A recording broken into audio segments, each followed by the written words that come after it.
Nebraska's workforce crisis hits agriculture.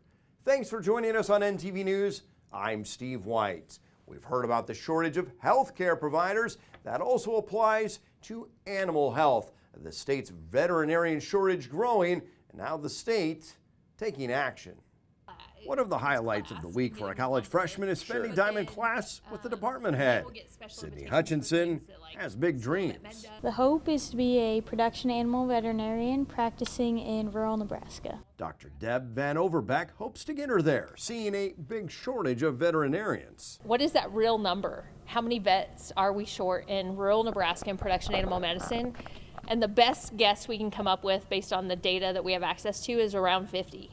And that's not counting those who will be retiring in the next few years.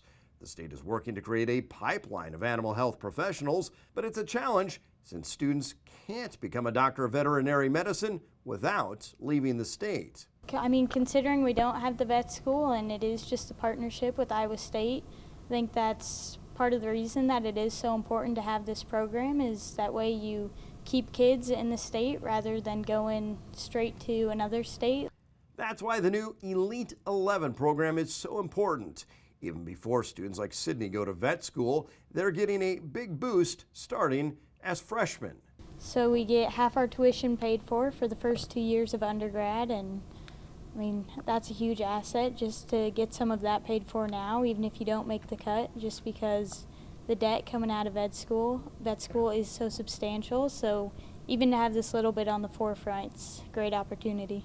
The way Nebraska's vet program works, students complete their undergraduate degree, then continue in Lincoln before 2 final years at Iowa State. The fact that we have a partnership with Iowa State and have the ability for students from Nebraska to do their first 2 years here in Lincoln with our faculty and faculty they've gotten to know during their undergraduate program, and then for those students to transition as a cohort into year 3 to Ames, that's a huge benefit versus completely having to go out of state for their entire DVM program. Now with the new state scholarship program, 11 students will have all tuition and fees paid for. Super excited to watch the students who have a passion, find a way that they can maybe make this work, because the cost is really astronomical. Growing up around the farm, Sydney hoped vet school would be in her future. Without this program, she could have ended up out of state, but says she'd love to be close to home.